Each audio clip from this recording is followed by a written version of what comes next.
इस चीज की भी तैयारी करनी है कि नहीं हुआ तो क्या होगा। मोटिवेशन को लेकर आपको जब भी ऐसा लगे कि आप डीमोटिवेटेड हो रहे हैं, देखिए मोटिवेशन के दो तरीके होते हैं। एक तरीका होता है हवाई किस्म का तरीका, मेरे जैसे किसी स्पीकर को बुला लीजिए, ये हवाई तरीका है, इससे कुछ बात बनती नहीं है, लगता है कि बात बन गई, बनती नहीं है। और कई मोटिवेटर्स तो मैंने ऐसे देखे हैं जो मंच पे आके आग ही लगा देते हैं, यस यू कैन, सब बोलेंगे यस वी कैन, सबको लगता हो गया। वो असर रहता है आधे घंटे तक, जैसे गुब्बारे में हीलियम गैस भरते हैं, गुब्बारा उड़ता है, गुब्बारे को लगता है कि मैं तो महान हूं, मैं तो हवा में हूं, आसमान में हूं। थोड़ी देर में गैस खत्म हो जाती है और गैस खत्म होते सूर्य के नीचे आता है गुब्बारा। एक तो वैसा मोटिवेशन है कि मैं थोड़ी आग लगा दूं, 10 बार जोर से बोलूं, आप भी बोलो जोर जोर से, एकदम खून गर्म हो जाए, आप बाहर निकले, आपको लग रहा है कि आप कुछ भी कर सकते हैं, आधे घंटे बाद लग रहा है अरे हम तो वैसे के वैसे हैं। एक तो वो मोटिवेशन है जो आधे एक घंटे वाला होता है, उसमें मेरा कोई इंटरेस्ट नहीं है, ना मैं वैसा मोटिवेटर बनना चाहता हूं। असली मोटिवेशन कहां से आता है? एक तो असली मोटिवेशन ऐसा नहीं होता कि 1 साल में एक स्पीच सुनी, 1 साल के लिए मोटिवेट हो गए, नहीं। असली मोटिवेशन आता है जिंदगी की जरूरतों से, आसपास से, डेली लाइफ से आता है। और डेली लाइफ से मोटिवेशन चाहिए तो क्या करना चाहिए? ये मैं 3-4 टिप्स दे रहा हूं, आप सब इसको फॉलो करें, आपको डीमोटिवेशन कम से कम नहीं होगा। एकदम आराम से जिंदगी जीनी है, दुखी होना ही नहीं है। सबसे पहली बात, अपने आप से इतनी उम्मीदें नहीं पाल लेनी है जो पूरी नहीं हो सकती। और मैं आमतौर पे जब मोटिवेशन के लिए कोई मुझसे कहता है ना, मैं कहता हूं बच्चों को मत बुलाइए, उनके पेरेंट्स को बुला लीजिए। पेरेंट्स को समझाना ज्यादा जरूरी होता है कि बच्चों से इतनी उम्मीदें ना पाल लें कि बच्चों को जीना मुश्किल हो जाए। पेरेंट्स की एजुकेशन ज्यादा जरूरी है। भाई मैं देखता हूं मेरा बेटा पढ़ने में ठीक है, बहुत तोप नहीं है, मैं चाहता भी नहीं कि तोप बने, ठीक से पढ़ ले, मस्त रहे एकदम। पर हमारे गली मोहल्ले में कुछ बच्चे तोप हैं,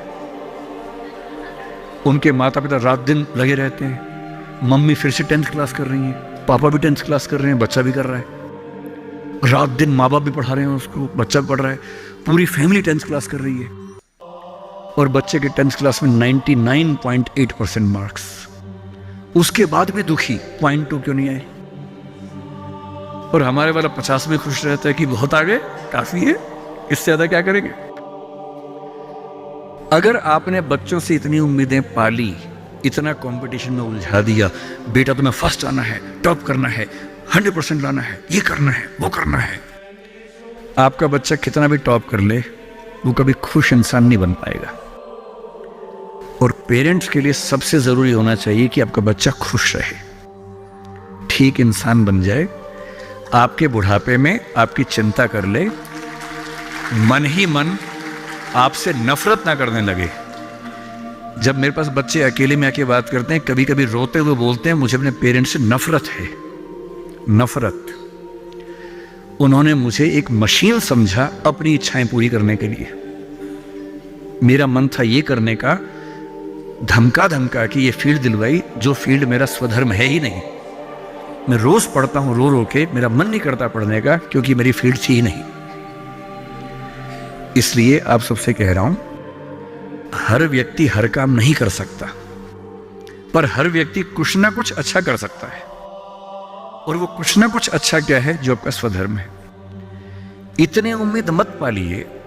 मसलन क्रिकेट भारत का शौक आजकल सब लोगों को हो गया है, लाखों बच्चे क्रिकेट खेल रहे हैं गली मोहल्ले में, सबको आईपीएल में आना है, सबको भारत की टीम में आना है। पर भारत की टीम में कुल 16 लोग आएंगे, उनमें भी 11 खेलेंगे, 5 बाहर बैठेंगे। और लाखों लोग क्रिकेट खेल रहे हैं, रात दिन की टीम में आना है। ध्यान रखना है, आप जो भी रास्ता चुनेंगे उसमें सफल होने से ज्यादा संभावना विफल होने की है।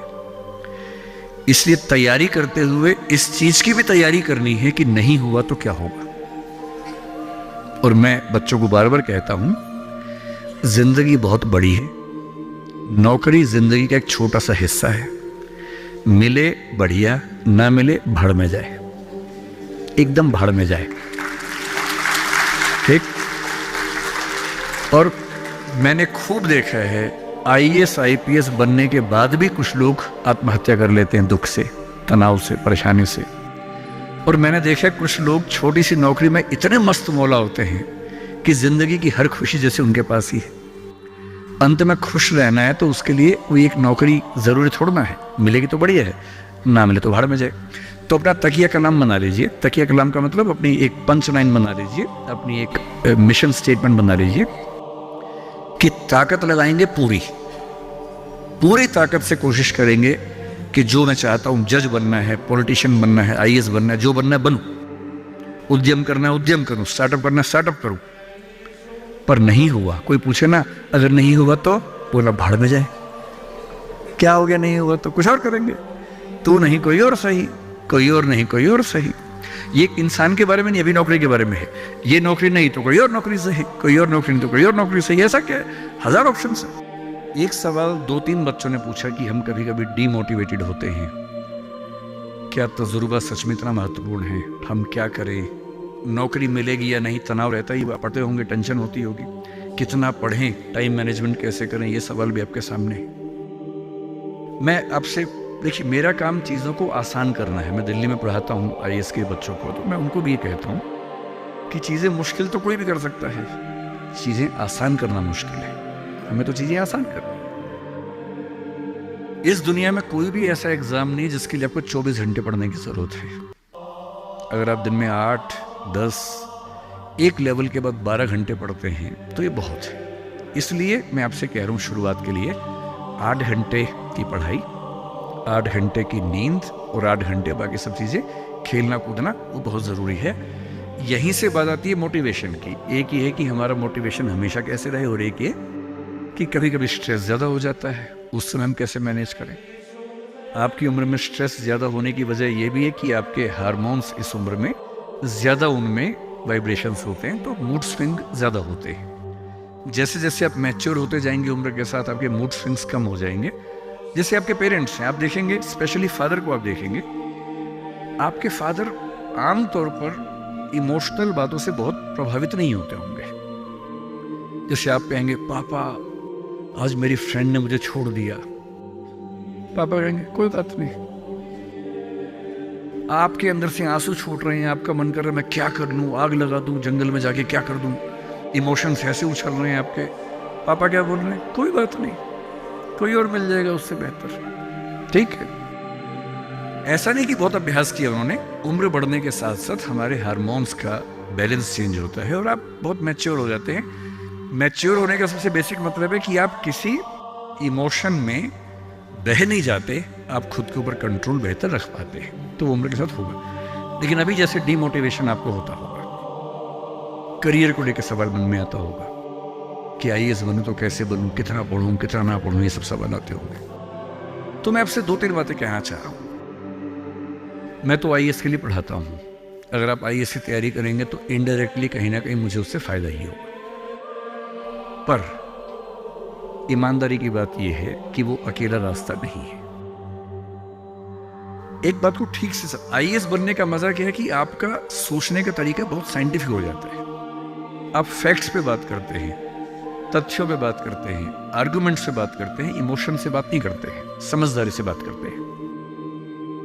हमारे देश में जो आबादी है, वो आबादी, अब सेंसस जब भी होगा पता लगेगा, पर हम मान के चलते हैं कि वो आबादी लगभग 145 करोड़ के आसपास इस समय हो चुकी है। पूरे इंडिया की बात अगर हम करें, 145 करोड़ में से अगर मैं कहूँ कि जो लोग 21 साल या 18 साल से मान लीजिए 30 की उम्र के बीच में है, इन 12 साल में है, मेरे ख्याल से ये आबादी भी कम से कम 12, 15, 20 करोड़ के आसपास तो होगी ही होगी। अगर ये 20 करोड़ लोग सोचे कि मैं आईएएस बनना है, या इनमें आधे भी सोच लें, 10 करोड़ सोच लें, आपको ये समझना है कि आईएएस पूरे भारत में कुल मिला के 6000 होते हैं, जिनमें से भी 5000 लोग हैं।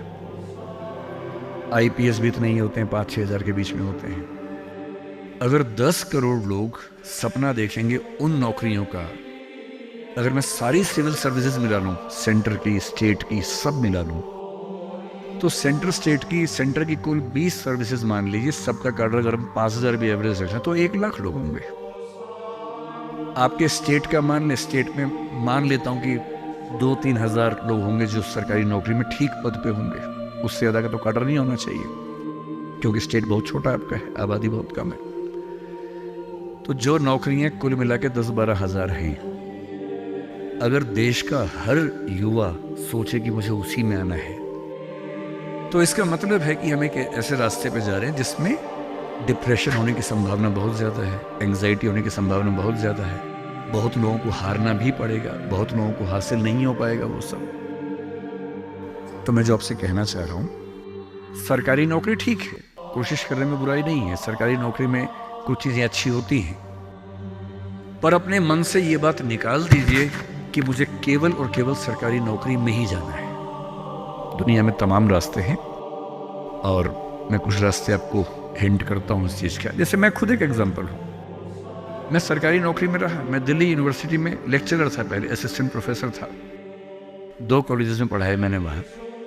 फिर IAS का एग्ज़ाम दिया, सिलेक्ट हो गया, उसमें 6-7 महीने वहाँ नौकरी की, फिर वो भी छोड़ा। अब मैं अपना काम करता हूँ, सेल्फ एम्प्लॉयड हूँ। और मैं ईमानदारी से आपसे कह रहा हूँ, आप जब भी कोई फैसला करेंगे अपने बारे में, कभी ना कभी आपको फील होगा, बेशक 1 सेकंड के लिए, कि आपने गलत किया। कोई भी फैसला हो, आप स्पाउस सिलेक्शन करेंगे अपने लिए, कितना भी सोच के कर लें, जीवन में कभी ना कभी लगेगा गलती हुई, अक्सर लगेगा ठीक किया, कभी कभी लगेगा गलत किया। और ऐसा नहीं कि आपने X के बदले Y किया होता तो नहीं लगता, तो भी लगता।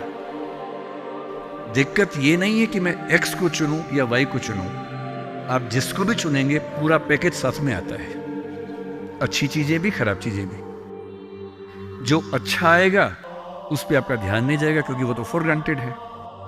जो मिल जाता है वो मिट्टी हो जाता है, कोई वैल्यू नहीं करता उसको। जो मिस हो जाता है वो चुभता है। और जो चीज दूसरे ऑप्शन में अच्छी थी, इसमें नहीं, आप बार बार वो देखते, अरे यार वो ठीक था, अरे यार वो ठीक था।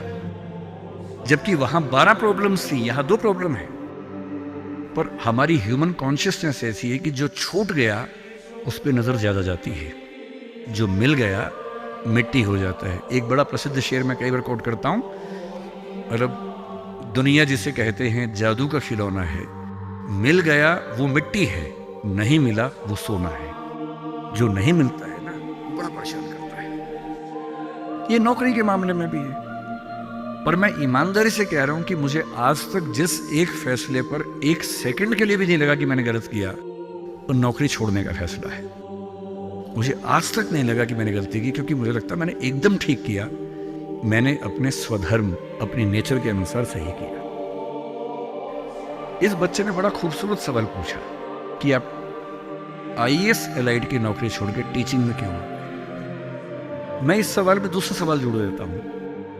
हमारे सामने प्रेम सिंह जी बैठे हैं, मुख्यमंत्री जी बैठे हैं, वो टीचिंग की नौकरी छोड़ के पॉलिटिक्स में क्यों आ गए? 2 एग्जाम्पल्स हैं आपके सामने। इन दोनों में एक तारतम्य है, एक रिदम है, एक लय है दोनों में। वो टीचर बने, उनको फील हुआ कि उनका स्वधर्म टीचिंग से ज्यादा कुछ और है। मैं IAS एलाइड में आया, मुझे लगा कि मेरा स्वधर्म इससे ज्यादा टीचिंग में है। स्वधर्म क्या होता है? आपने गीता पुस्तक का जिक्र सुना होगा, उसमें श्री कृष्ण ने स्वधर्म का जिक्र किया है। यहाँ बहुत सारे बच्चे बौद्ध समाज से होंगे, महात्मा बुद्ध ने भी इस बात पर खूब जोर दिया है। सारे धर्मों, सारे दर्शनों का जो सार है वो ये है, हर व्यक्ति हर काम के लिए फिट नहीं होता है। 2 चीजों पे गौर करना है। पहला, मैं क्या अच्छा कर सकता हूं, मैं कैपेबल किस चीज के लिए हूं। दूसरा, मुझे क्या करने में मजा आता है। और जहां इन दोनों का इक्विलिब्रियम हो, जहां ये दोनों बातें मिल जाएं, वो आपका स्वधर्म है। यानी जैसे मैं सिंगर बनना चाहता था, पर मैं इतना गंदा गाता हूं कि मैं जब घर में गाता था, मेरे पेरेंट्स बोलते तो मैं भारतीय सेना में चले जाना चाहिए, बिना बंदूक के विदेशी की तरह देख के गा देना, बस वैसे ही मर जाएंगे सारे के सारे। सही बात है भाई, ये भी ठीक बात है। तो मेरा मन था कि मैं सिंगर बनूं, पर गला कौवे जैसा भगवान ने दिया, कोयल जैसा नहीं दिया, तो मैं सिंगर नहीं बनूंगा। मेरे मन से क्या होता है, अच्छा लगने से क्या होता है भाई, सुने भी तो कोई मेरी बात को, मेरे गाने को सुने भी तो सही कोई। तो मेरा मन क्या करता है काफी नहीं है। दो चीजें हैं, मैं क्या कर सकता हूं। मैं बचपन से स्कूल में डिबेटिंग करता था, मेरे पेरेंट्स ने मुझे बड़ा सपोर्ट किया, और बचपन से ही मेरे पेरेंट्स ने, टीचर्स ने कहा कि तुम कुछ ऐसा करना कि मंच पर रह सको, पॉलिटिक्स में जाओ, एमपी बनो। तब मेरा मन भी पॉलिटिक्स में आने का था, स्कूल लाइफ में बहुत ज़्यादा मन था उस समय, बाद में नहीं रहा। तुम पॉलिटिक्स में जाओ, तुम वकील बनो, क्योंकि जब कोर्ट केस लड़ोगे तुम्हें बोलने की ताकत भगवान ने दी है, उसका इस्तेमाल करो। या टीचर बनो।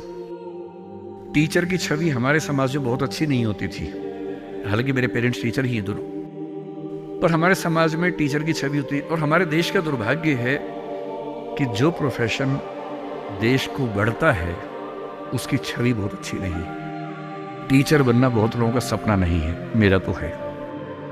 और मेरा स्वधर्म, मैंने महसूस कर लिया कि मेरा स्वधर्म टीचिंग है, और स्वधर्म का मतलब वही दो बातें जो मैं कर सकता हूं और जो मैं करना चाहता भी हूं।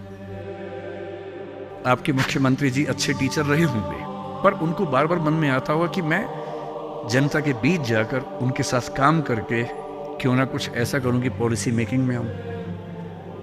उनका स्वधर्म उनको वहां खींच के ले गया, तो उन्होंने वो किया। और इस दुनिया में जो भी सफल इंसान आपको देखे, कोई भी सफल व्यक्ति देखे, किसी भी फील्ड का हो, आप हमेशा देखेंगे वो वही व्यक्ति है जो अपने स्वधर्म पे चल रहा है, जिसने वही रास्ता चुना जो उसकी क्षमताओं यानी कि कैपेबिलिटीज और उसके इंटरेस्ट यानी कि उसकी इच्छाओं से मैच करता था। तो आप सबसे मैं कह रहा हूं कि आईएएस या पीसीएस या सरकारी नौकरी की अंधी दौड़ में मत दौड़िए। मैंने बहुत सरकारी नौकरी वालों को देखा है दुखी रहते हुए। सरकारी नौकरी में अच्छा वेतन है तब भी दुखी है, क्योंकि वो नहीं कर पा रहे जो दरअसल करना चाहते थे। सरकारी नौकरी में क्या होता है, सुरक्षा मिलती है, सेफ्टी होती है, सिक्योरिटी होती है, सम्मान मिलता है, समाज के लोग पूछते हैं आपको कि आप सरकारी नौकरी में हैं। गस्टेड ऑफिसर होंगे तो स्टैंप लगा के साइन करने की ताकत आ जाती। आप जज हैं तो आपकी बात में वजन होता है। आप आईएएस आईपीएस है तो आप पूरा राज्य या देश चला रहे हैं। तो ताकत तो है, अच्छा है, सुरक्षा बहुत ज्यादा है। सबसे पहले ध्यान से सोचिए कि आप अपने जीवन से चाहते क्या है। मैंने जब नौकरी की तो मैंने फील किया कि इस नौकरी से मेरी जो मूल ज़रूरतें हैं वो पूरी हो नहीं पा रही। क्या ज़रूरतें हैं? मुझे अच्छा लगता है कि मैं खूब पढ़ूं और मंच पे खूब बोलूं। वहां कहा कि अब मंच पे जा ही नहीं सकते, कोड ऑफ कंडक्ट। मन कर यार, जिस चीज़ के लिए पैदा हुआ वही नहीं कर पाऊंगा मैं तो।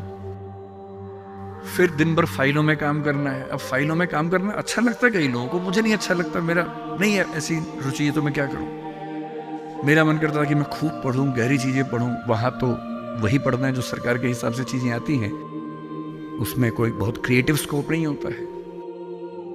तो मैं कुछ महीनों में समझ गया कि ये मेरे बस की बात नहीं है। और मैं आपसे एक लिटमस टेस्ट कहता हूँ, अपने पेरेंट्स से अकेले में बात करना। देखिए मैं बहुत ज़्यादा बोलता हूँ, जब आपको लगे ज़्यादा हो गया आप इशारा कर देना, मैं चुप हो जाऊँगा वहाँ पर, है ना। मैं भूल जाता हूँ कि मैं कितने घंटे बोल चुका हूँ तो आप हिंट कर दीजिएगा। आज घर जाके अपने पेरेंट्स से बात करना और एक बात पूछना उनसे, अकेले में बात करना, सबके सामने नहीं। स्पेशली अगर आपके पापा किसी नौकरी में है या मम्मी नौकरी में, जो भी नौकरी में, उनसे पूछना। उनसे कहना कि पापा आप नौकरी में खुश हो, ये बोल के चुप हो जाना। ये मम्मी आप नौकरी करती हो सरकार में या प्राइवेट, जहां भी करती हो, ईमानदारी से बताओ, मेरे सिर पे हाथ रख के बताओ कि आप खुश हो। तो पहले वो 2-4 मिनट गोल मटोल बात करेंगे।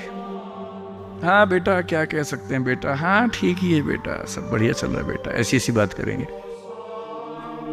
आप 2 मिनट के बाद फिर उनका हाथ पकड़ के अपने सिर पे रख देना। अब बोलना, आपको मेरी कसम में झूठ बोला तो मर जाऊंगी, मर जाऊंगा। झूठ मत बोलना, सच्ची बताओ आप खुश हो। 2-4-5 मिनट के बाद उनके आंसू निकल जाएंगे या आवाज भर्रा जाएगी उनकी। और मैं गारंटी दे रहा हूँ, आप 10 में से 9 पेरेंट्स कहेंगे बेटा खुश तो नहीं है पर क्या करें, क्या करें।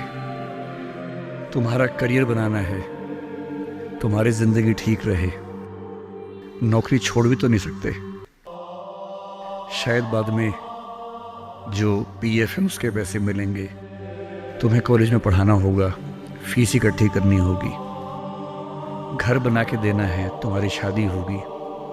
कैसे करूँगा, कैसे करूँगी। आप उनसे पूछना कि अगर आप 20 साल पीछे जा सको अपने इतिहास में, टाइम मशीन में आपको बिठा दिया, 20 साल पीछे ले गए और आपको 2 ऑप्शंस मिले, एक यही नौकरी करने का, एक कुछ और करने का, और ये एज्यूम करते हैं कि फाइनेंशियल सिक्योरिटी उतनी ही आपके पास रहेगी जितनी नौकरी में थी। एज्यूम कर लेते हैं। आप क्या करना चाहेंगे? गारंटी से बता रहा हूं, मजाक नहीं कर रहा हूं, गारंटी दे रहा हूं कि 10 में से कम 7 या 8 कहेंगे मैं वो रास्ता चुनना चाहूंगा, ये नहीं चुनना चाहूंगा। इसलिए सिर्फ सिक्योरिटी जिंदगी में काम नहीं आती है, जिंदगी में बहुत कुछ काम आता है। और आपकी जनरेशन के सामने इतनी अपॉर्चुनिटीज है। हमारे सामने तो क्या था, हमने जब कॉलेज पास किया तो लोगों से पूछा आप क्या करें, तो लोगों ने कहा 2-3 रास्ते हैं, एक रास्ते आईएएस बन जाओ, एक है टीचर बन जाओ, एक वकील या जज वाला रास्ता है। तो हमने 2 रास्ते चुन लिए, टीचर और आईएएस। टीचर का चुना इसलिए मैंने एमए किया, एमफिल किया, पीएचडी किया, यूजीसी नेट जेआरएफ का एग्जाम दिया कि ठीक है टीचर बन जाएंगे। तब तक आईएएस में इसमें एलाइड में हो गया तो वहां जाके देख लिया। जल्दी ही समझ में आ गया कि दोनों में उतना मजा नहीं आ रहा है तो दोनों छोड़ दिया। लेकिन उस समय छोड़ दिया। अगर 2-4 साल कर लेता तो आज तक वही कर रहा होता, क्योंकि वो जो सुरक्षा है ना, दलदल जैसी होती है, एक बार दलदल में घुस गए बाहर निकलना बड़ा मुश्किल है। लेकिन आपकी जनरेशन का सोचिए, जब मैं अपने आसपास देखता हूं, मेरे बहुत सारे दोस्त सोशल मीडिया पे काफी सक्सेसफुल हैं, फिल्म इंडस्ट्री में हैं। उनमें से एक ने मुझसे पूछा कि सर मैंने 30 साल नौकरी की है और मैं अपनी फील्ड में लगभग टॉप पे हूं। मान लीजिए मैं आपसे पूछूं, ये प्राइवेट सेक्टर की बात है, एक टीवी चैनल के टॉप व्यक्ति के बारे में बता रहा हूं मैं आपको। उसने कहा कि अगर मैं आपसे पूछूं कि मैंने ठीक किया या गलत किया तो आप क्या सलाह देंगे? मैंने कहा सलाह तो मैं क्या आपको दूंगा, आप मुझसे बड़े हैं, सलाह तो मैं आपसे ले लेता हूं बल्कि, लेकिन अगर आप मेरा ओपिनियन चाह रहे हैं तो मैं आपको केवल एक बात बता के समझाता हूं। मेरा अपना मानना यह है कि नौकरी अच्छी है, नौकरी से अच्छा है उद्यम, एंटरप्रेन्योरशिप या सेल्फ एम्प्लॉयमेंट। ये बात मैंने कई मंचों पे कही है। कुछ दिन पहले मैं दिल्ली का एक बहुत प्रतिष्ठित कॉलेज है, Shriram college of commerce SRCC, वहां मैं गया था और मैंने बड़ा खुल के कहा कि स्टार्टअप करना नौकरी करने से बेहतर क्यों है, एक आर्गुमेंट दिया। वहां एक आर्गुमेंट छूट गया था, आज मैं आपको वो आर्गुमेंट बताता हूं।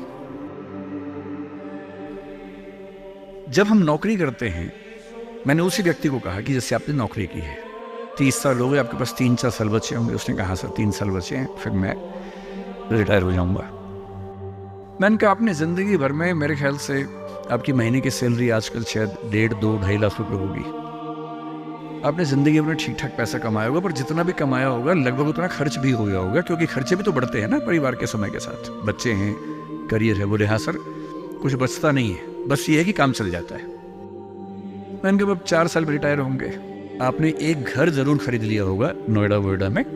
बोले हाँ सर नोएडा में। नोएडा दिल्ली के पड़ोस में है जहाँ कई लोग रहते हैं। दिल्ली में नौकरी करके घर खरीदना बड़ा मुश्किल काम है, तो दिल्ली में जो लोग नौकरी करते हैं दिल्ली के आसपास घर खरीदते हैं।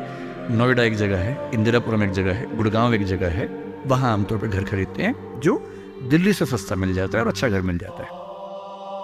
मैंने कहा रिटायर हो जाएंगे, रिटायरमेंट के बाद कितने पैसे आपके पास होंगे, जिंदगी भर की बचत।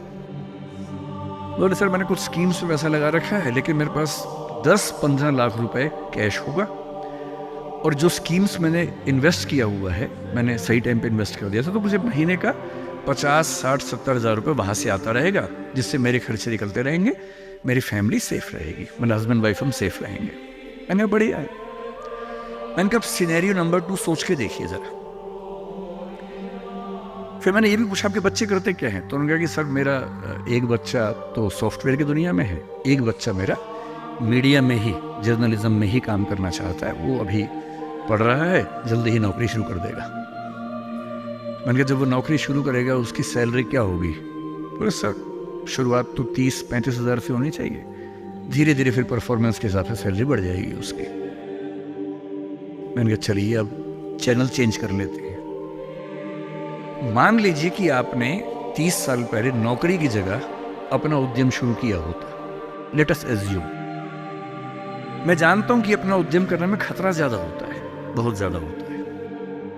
1000 में एक उद्यम बेहद सफल होता है, जिसको आप देखते हैं अखबारों में, स्टार्टअप, और वो क्या बोलते हैं, यूनिकॉर्न।